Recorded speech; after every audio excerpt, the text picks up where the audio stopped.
बटोरे काकड़ कृष्णा कनिक मदीना मेरा छोड़े बटोरी काकड़ कृष्णा और मदीना ऐसे ही फूटी पड़ी तकदीर कहो ना कैसे तारोगे ऐसी ही फूटी पड़ी तकदीर कहो ना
भोगा बीच जवानी लाड़ प्यार में बचपन बीता भोगा बीच जवानी अब निर्दोष बुढ़ापा बैरी पतझड़ काल निशानी अब निर्दोष बुढ़ापा बैरी पतझड़ काल निशानी लाड़ प्यार में बचपन बीता भोगा बीच जवानी में बचपन बीता भोगा बीच जवानी लाड़ प्यार में बचपन बीता भोगा बीच जवानी लाड़ प्यार में बचपन बीता भोगा बीच जवानी अब निर्दोष बुढ़ापा बैरी पतझड़ काल निशानी अब निर्दोष बुढ़ापा बैरी पतझड़ काल निशानी ममता मोह कड़क जंजीर कहो ना कैसे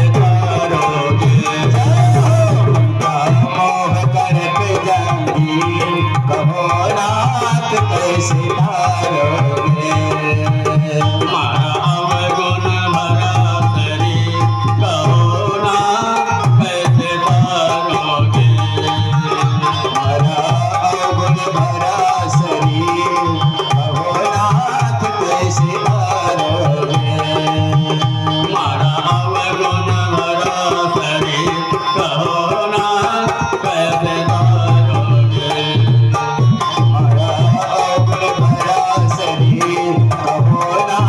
कैसे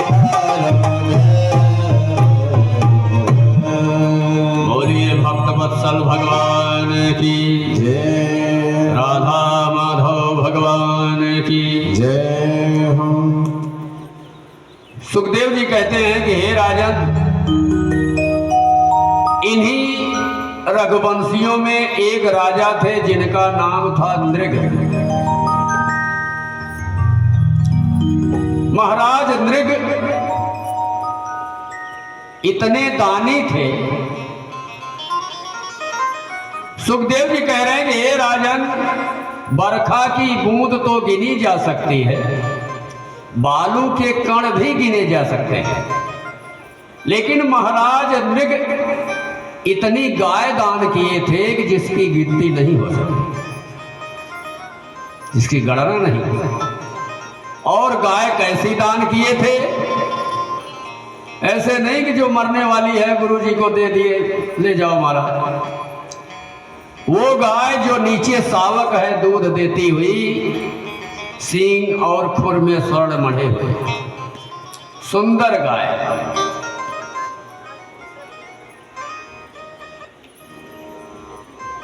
तो परीक्षित ने कहा, भगवान आप नृग की कथा क्यों सुनाना प्रारंभ कर दिए? कोई कारण होगा? अभी तो आप भगवान के विवाह में सब कुछ सुना रहे थे। बोले, राजन ये बड़ी विचित्र कथा है कि इतने दानी करने वाले ये प्राणी राजा, जिनको बेचारे कच्छप यौन में जाना पड़ा,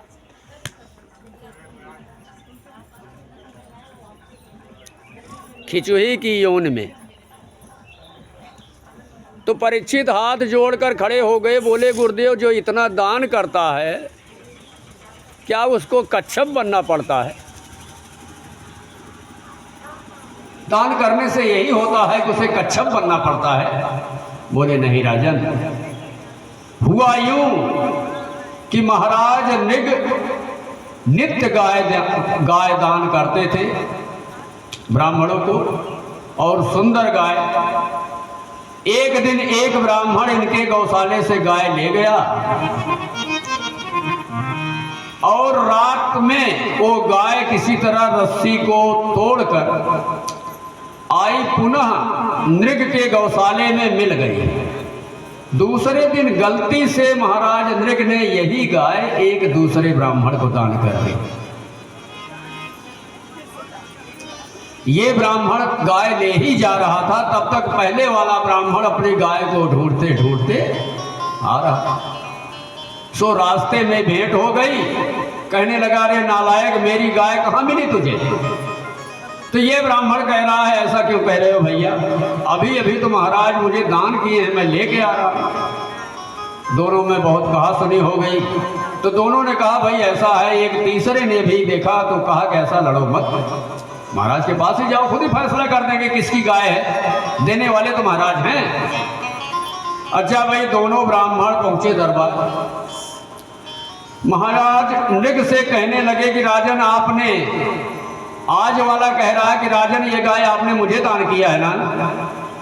तो महाराज नृग ऐसे सर हिला रहे हैं, और कर क्या सकते हैं भाई। और कल वाला ब्राह्मण कह रहा है कि महाराज ये गाय कल आपने मुझे दिया था ना? फिर भी वो ऐसे सिर हिला रहे हैं, हाँ भैया तुम्हें दिया था। दोनों ब्राह्मण क्रोधित हो गए। दुष्ट कही, बड़ा दानी बनता है, गिरगिट की तरह सिर हिला रहा है, ऐसा नहीं कोई उत्तर दे कि हाँ भाई चलते रहिए। एक को तो कह दे कि हाँ तुम्हारा है, तुम्हें मैं।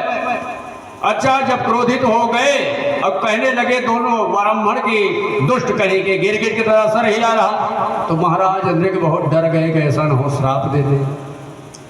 कहने लगे, हे ब्राह्मण देवता, आज मैंने जिसको दिया है वो ले जाओ, और कल जो दिया था जिसको, उसको मैं 1,00,000 गायें एक के बदले दे रहा हूं, ले जाओ। लेकिन कल वाला ब्राह्मण कह रहा, ना भैया नहीं महाराज, हमारे पप्पू की मम्मी का कहना है कि मैं गाय लूंगा तो वही लूंगा, कल वाली। सो हे राजन, नहीं माने। दोनों ब्राह्मणों ने श्राप दे दिया कि गिरगिट की तरह सिर हिलाता है, जा अगले जन्म में तो गिरगिट बने। तो भगवान द्वारिका में विराजमान हैं, और यही द्वारिका में एक कुएं में महाराज नृग गिरगिट की यौन पाकर यही कुएं में गिरे हैं। बाद में जब भगवान के सभी परिवार हो जाते हैं, तो इनके बालक गेंद खेलते हुए यहाँ आते हैं। जब कुएं में देखते हैं कि बहुत बड़ा गिरगिट गिरा हुआ है, तो जाके बताते हैं, भगवान आते हैं। जैसे ही स्पर्श होता है तो महाराज नृग अपने वास्तविक रूप में आ जाते हैं, इनका कल्याण हो जाता है। तो भगवान पूछते हैं, राजन किस कारण आप गिरगिट होकर इस कुएं में गिरे थे? तो ये सारी व्यथा अपनी बताए कि भगवान, मैं सूर्य वंश का, रघुवंश का राजा था, अयोध्या का, नित्य दान करता था, लेकिन एक बार गलती से एक गाय मैंने 2 ब्राह्मणों को दे दिया, सो दोनों ब्राह्मण मुझे श्राप दे। उसी श्राप के कारण मैं गिरगिट होकर यहाँ पड़ा था, सो आपकी चरणारविंद से आज मेरा उद्धार हो गया। भगवान की स्तुति करने लगे राजा नृग और गए स्वर्ग। तो वहां यमराज कहने लगे कि महाराज बड़े दानी हो, बहुत दान किए हो, पहले नर्क भोगोगे कि पहले स्वर्ग? राजा नृग ने कहा भैया ऐसा है, स्वर्ग भोगने की तो बहुत आदत पड़ी है, पहले नर्क भोगूंगा। पूज्य सुखदेव जी महाराज कहते हैं कि हे राजन, दान करना चाहिए।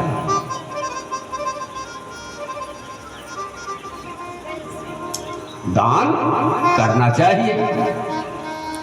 परीक्षित कह रहे हैं गुरुदेव किसको दान करें किसको ना करें, सभी मांगने वाले तो हैं।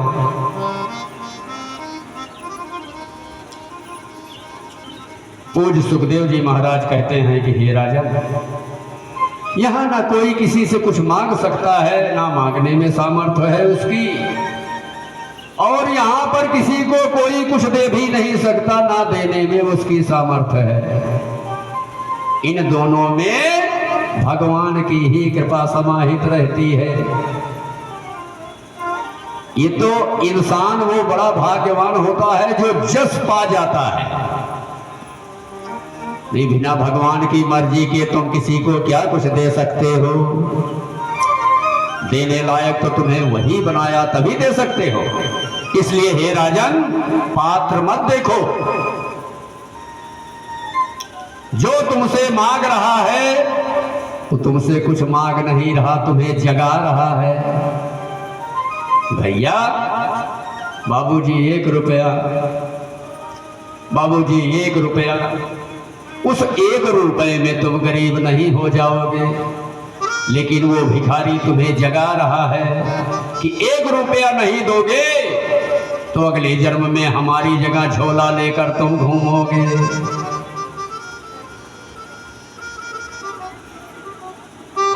परीक्षित अभी तक कोई बहुत दान वान तो किया नहीं था, बहुत डर रहा। बोला गुरुदेव, जो दान नहीं करता है आखिर समस्या बनती है। बोले हाँ राजा। अदादाना च भव दरिद्रो दरिद्र भावा च करोति पापम पाप प्रभावा नरकं प्रयाति पुनः दरिद्रो पुनरेव पापी।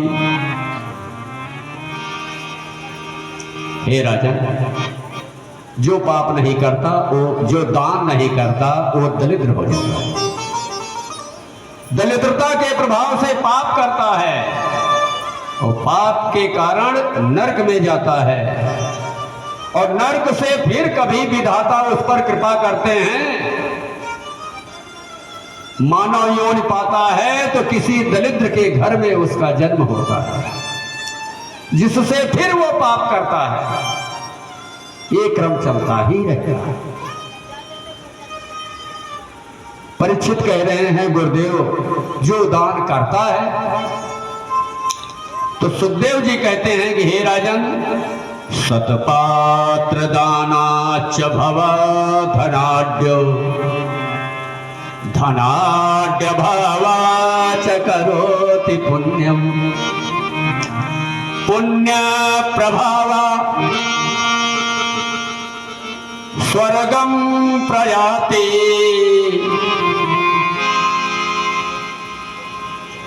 पुनः धनाढ्यो पुनरेव दाता।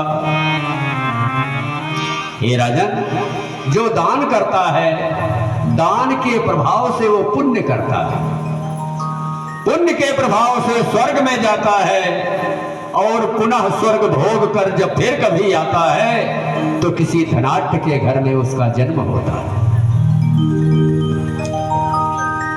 और फिर वो दान करता है, इसलिए पुण्य को प्राप्त होता है।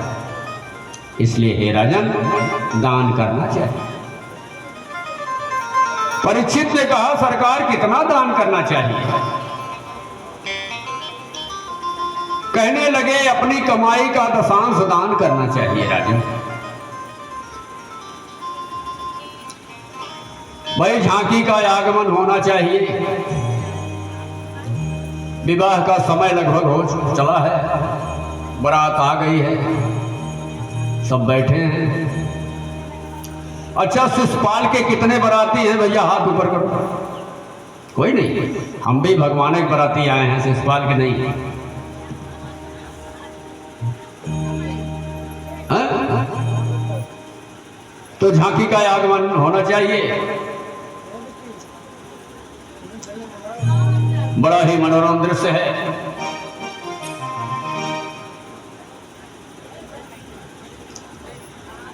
तो करुणा निधान रउआ जगत के दाता हैं, करुणा निधान रउआ जगत के दाता हैं। श्री भगवान रउआ जगत के दाता हैं, श्री भगवान रउआ जगत के दाता हैं। करुणा निधान रउआ जगत के दाता हैं, करुणा निधान रउआ जगत के दाता हैं। श्री भगवान रउआ जगत के दाता हैं। श्री भगवान रउआ जगत के दाता हैं।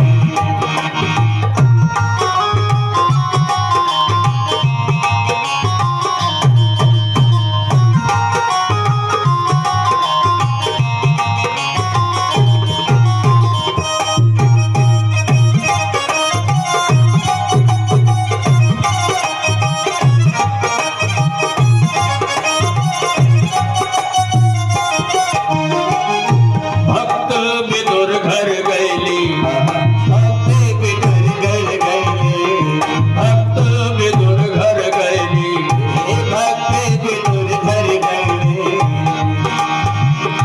प्रेम से सकवै खैली, प्रेम से सकवै खैली, प्रेम से सकवै खैली। भक्त विदुर घर गैली, भक्त विदुर घर गैली, प्रेम से सकवै कैली, प्रेम से सकवै खैली। कई के बखान रहुआ जगत के दाता हैं, कई के बखान रउआ जगत के दाता हैं। श्री भगवान रहुआ जगत के दाता हैं। श्री भगवान रउआ जगत के दाता हैं।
नंद कंद भगवान की जय हो। पूज्य सुखदेव जी महाराज कहते हैं कि हे राजन, जो भगवान छोटे थे, जब सभी ग्वाल बालों के साथ गाय चरा रहे थे, तो ब्रह्मा निहार रहे थे वो रूप स्वरूप भगवान का। भगवान वृंदावन में बैठे हैं सभी ग्वाल बालों के साथ, ऐसे छिटक कर सभी ग्वाल बाल बैठे हैं और अपने अपने घर से भोजन लेकर आए हैं। सब जो भी भोजन लेके आए हैं वो सभी ग्वाल बाल अपना अपना भगवान को खिला रहे हैं और भगवान के पास जो है वो स्वयं भी खा रहे हैं। मनसूखा एक ब्राह्मण गोप था, बड़ा गरीब था। उसके घर पे और कुछ नहीं था, केवल जो है कढ़ी थी। कढ़ी आप सबने खाया होगा, बासी कढ़ी थी, एक दिन पहले की बनी थी। वही कढ़ी मनसूखा लाया है और सारे ग्वाल जब खाने बैठे और लेने देने शुरू किए तो मनसूखा श्रम के मारे, शर्म लग रही इसको, मैं अपना कढ़ी कैसे भगवान को दूं, वो भी बासी। सुखदेव जी ने कहा कि हे राजन, मनसूखा जब देखा भगवान एक दूसरे ग्वाल की तरफ देख रहे हैं तो वो कढ़ी पीने लगा कि चुपके से इसको मैं पी जाऊं, नहीं तो कन्हैया देखेगा तो जरूर इसको छीन के लेगा और बासी इतनी खट्टी जो है कढ़ी भगवान को मिल जाएगी, भगवान खा लेंगे प्रेम में, मुझे बहुत मानते हैं। सुखदेव जी ने कहा हे राजन, जैसे ही पी रहा था तैसे भगवान की दृष्टि पड़ गई। देखिए अभी किसी ने खाना शुरू नहीं किया और ये इतना पेटू है मनसूखा कि जो लाया था उसको मार दे रहा है। तो भगवान के हाथ बढ़ाते बढ़ाते सुखदेव जी कहते हैं मनसूखा सारी जो है कढ़ी पी गया। भगवान बोले अच्छा तो तू चाहता है कि मैं बिल्कुल ना चख पाऊं? सुखदेव जी कहते हैं कि हे राजन, भगवान अपने जीभ से उसका मुंह चाटने लगे जहां जहां कढ़ी लगी हुई थी और बखानने लगे, कहने करे इतना स्वादिष्ट कढ़ी तू अकेले खा जा रहा था?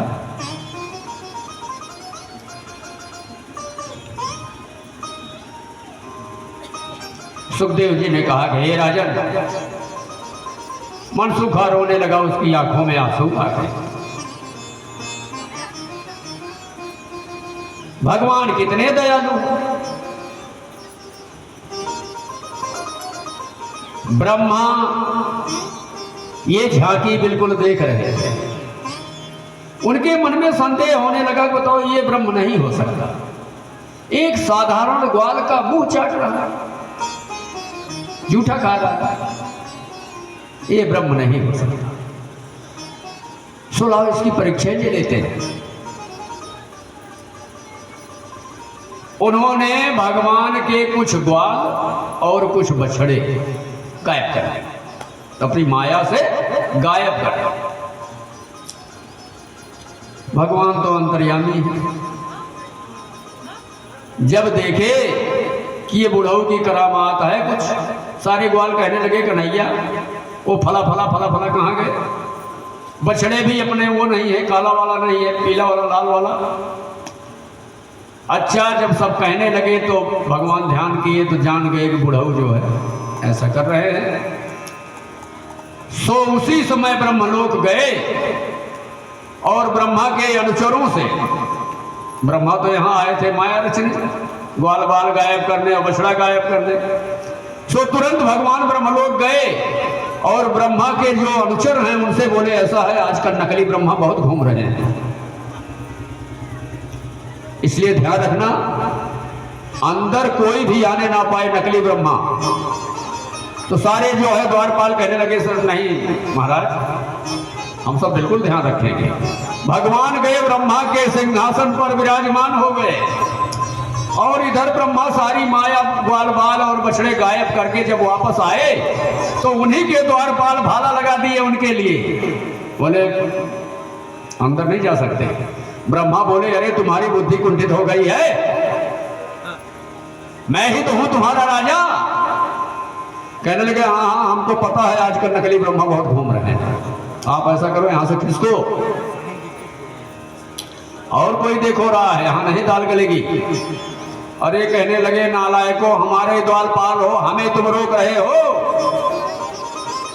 कहने लगे भाई ऐसा है अगर बेइज्जत होना है तो बात बढ़ाओ।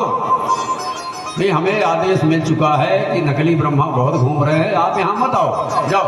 हमारे महाराज तो अंदर सिंहासन पर है। ब्रह्मा सोचे कौन सिंहासन, बोले हमारे असली ब्रह्मा जी। तब ध्यान लगाए, कहने लगे सरकार ऐसी गलती बिल्कुल नहीं हो। तो भगवान ने कहा कोई बात नहीं। आए और सभी ब्रह्मा उनके जो बाल बाल थे, जो बछड़े थे। सुखदेव जी महाराज कहते हैं कि हे राजन, इंद्र ने भगवान पर संदेह किया और इधर ब्रह्मा ने भी संदेह किया।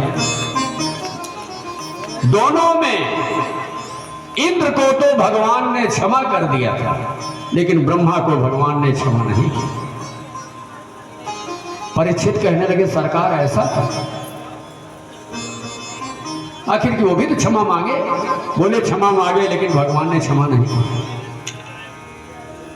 परीक्षित कह रहे हैं किस लिए गुरुदेव? पूज्य सुखदेव जी महाराज कहते हैं कि हे राजन, इंद्र जब संदेह किया था तो सारे ग्वाल बालों को, सभी ब्रजवासियों को भगवान के पास ले आ दिया, लेकिन ब्रह्मा जब संदेह किए तो उनके प्रिय ग्वाल बालों को और बछड़ों को उनसे दूर कर दिया। इसीलिए ब्रह्मा को भगवान ने कभी क्षमा नहीं किया। बोलिए भक्त वत्सल भगवान की जय हो।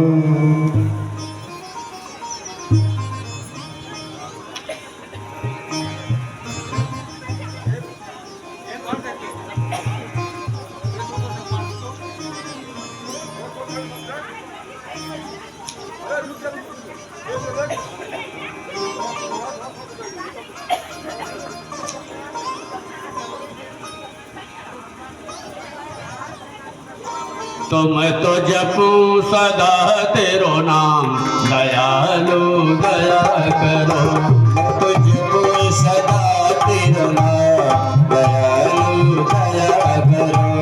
दयालु दया करो, दयालु दया करो। कृपालु कृपा करो, कृपालु कृपा करो। मैं तो जपूं सदा तेरो नाम, दयालु दया करो। तुझको सदा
बना लो, मुझको अपना दास बना लो, रूप सांवरा दरस करा दो, रूप सामना दर्श करा दो, मुझको अपना दास बना लो, मुझको अपना दास बना लो, रूप सांवरा दरस करा दो, रूप सामना दर्श करा दो, और पहुँचा दो निज धाम दयालु दया करो, अरे पहुँचा दो निज धाम दयालु दया करो, और पहुँचा दो निज धाम दयालु दया करो, पहुँचा दो निज धाम दयालु दया करो, हे दयालु दया करो, दयालु दया करो, हे कृपालु कृपा करो, कृपालु कृपा करो, मैं तो जपो सदा तेरो नाम दयालु दया करो, जपो सदा तेरा नाम दयालु दया करो, मैं तो जपो सदा तेरो नाम दयालु दया करो, जपो सदा तेरा नाम दयालु दया करो, दयालु दया करो। सुखदेव जी महाराज कहते हैं कि हे राजन, भगवान द्वारिका में ऐसा राज्य स्थापित किए कि वहीं द्वारिका से पूरे भूमंडल की जो है व्यवस्था ठीक करते हैं।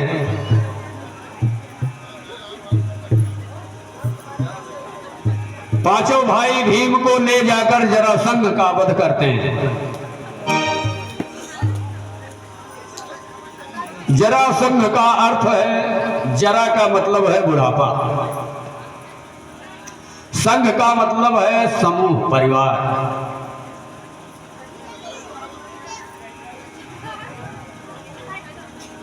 काल्यावन यानी 21 बार खुद, इसका यही आध्यात्मिक अर्थ होता है कि खुद देखिए जरासंध अकेले 21 बार आक्रमण किया, अंत में काल्यावन यानी 50 के बाद जो गिनती प्रारंभ होती है उसमें क्या लिखा होता, 51 वन है उसमें, 52। इसका अर्थ ये समझना चाहिए कि 50 के बाद हमें वैराग्य धारण करना चाहिए, वन की ओर इशारा कर रहा है कि भैया अब 50 से पहले जो कुछ भी तुमने सब कराया है उसको किसी मालिक को दे दो, किसी को दे दो, उसको मालिक बना दो, और तुम अपनी बिगड़ी बनाने के विषय में सोचो।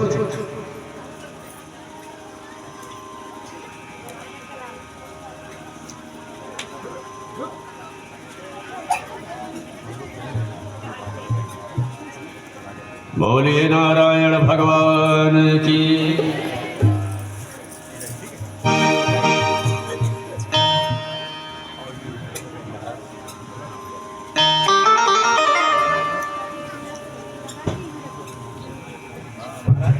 अभी द्वारका आ गए हम लोग। अभी जो है म्यूजिकल जो है जो शादी वाला हो रहा था म्यूजिक वो बजाइए, ठीक है। नीचे या ये ऊपर है या हर तरफ है। आप लोग का कुछ प्रॉब्लम, आप लोग का कुछ प्रॉब्लम, पंडित जी हमें मोबाइल लगा दे, क्या मोबाइल लगा दे साउंड? नहीं नहीं